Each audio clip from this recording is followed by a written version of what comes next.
Hi everyone, it's Jessica. Welcome back to my channel. Today we're starting week 3 of the 2025 Scrappy Sampler. This week we're making 2 more 6-inch blocks. One is relatively easy and one is just a little bit more difficult, but not too difficult.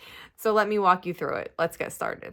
We're going to make the harder block first this week. Here I have 6 half square triangles. I made these exactly the same as I've made the half square triangles and all the other blocks that we've made before. Now for this block we need 2 different units. We need to make large triangle units and the half square triangle 4 patches. So let's start with the half square triangle 4 patches. They're pretty easy. It's just like a 4 patch, but we're using 2 half square triangles here, and then in these other positions it's just getting a background square. So when you're assembling these, you want to make sure that the half square triangles are pointing toward each other. Put 1 square on top and sew across with a 1/4 inch seam allowance, and then do that for the bottom also.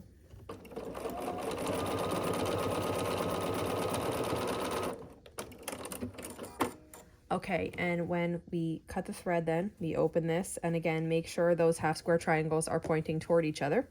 Put one on top of the other and sew across. And this is the half square triangle 4 patch. Now we need to make 2 of these, and then we'll just set that aside, and we're going to work on the large triangle units. We made something similar to this before. This is what it looks like. We have a large triangle. We have a half square triangle. The colored portion of the half square triangle should be on the inside, pointing to the large triangle.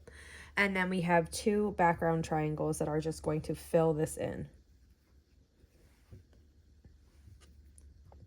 Like that. The first step is to sew the small triangles to the half square triangle, and then we'll sew it to this later. So first I'm going to take the 1 triangle and I'm going to match the corner of the half square triangle with it. We're going to have overhang at each of the ends here, about a 1/4 inch. That's correct. That means you're making this right. So you start by matching up that top corner to make sure that you have it in the right position. Then this is what it looks like. We're going to flip it over to the back and cut this bottom one. And this is what our piece looks like now. I'm just going to take this and turn it sideways to make it easier. And then we're going to take this triangle and put it on top of the half square triangle, again, matching the bottom corner first, and then making sure everything else is laying nicely. We'll sew across here with a 1/4 inch seam allowance. And then when we open this, this is what our unit is going to look like. We need to trim this overhang here. So I just press down with my finger on it, and then I trim it so that it's nice and even.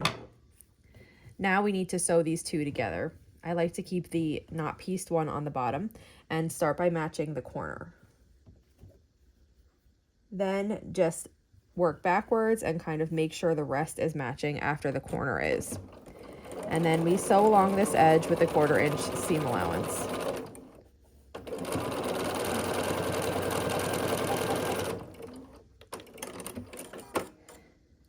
And here is what the large triangle unit looks like. We need to make 2 of these. We do need to trim these overhangs here, so I just finger press it open and trim these 2 little overhangs at the edge. And once we're ready to start assembling, we take the large triangle units and place them like this with the big triangles pointing in, and the half square triangle 4 patches get arranged like this. And then we just assemble this like a 4 patch. So I'm going to move those 2 down, and we're just going to match this up and sew across, and then repeat that for the bottom as well.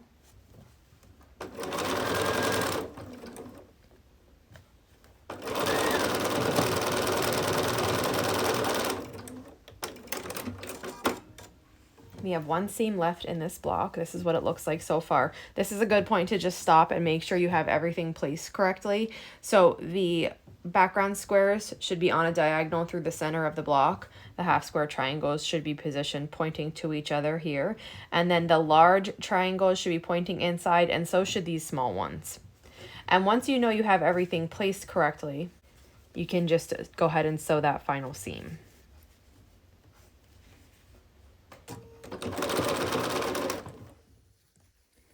And here is what the block looks like when it's finished. I love this one. It's a pretty one. Now the next block we make is quite a bit easier. It's a common one called the Friendship Star. And we need to make half square triangles. We'll make them in the same way we've been making them for every other half square triangle that we need in this quilt. We're going to match up the bottom corner, make sure everything else is matching, and then sew across. Once you have your half square triangles made and the overhangs trimmed, we can start assembling this block. And the way this is laid out, it's like laid out like a 9-patch. So we have a background square in every corner, a colored piece in the center, and then we have half square triangles. Now the position of the half square triangles does kind of matter here. So the top one's that. They're not pressed, so they're not going to stay, but you'll be able to refer to the pattern to see their exact placement, and then I'll show you the block momentarily. So we're just going to sew this like a 9-patch. I'm just going to move some of these things over so I have a little room. We're going to match up the corners and sew along the side.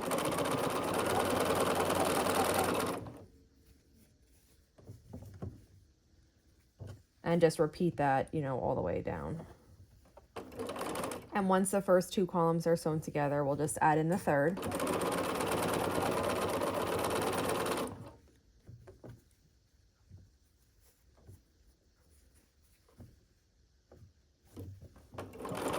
And then when we have finished sewing the columns together, we have 2 seams left, just like this. Just take a look at your half square triangles and make sure they're positioned correctly.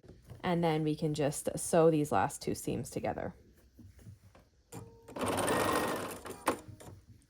And when this block is finished, here is what it looks like.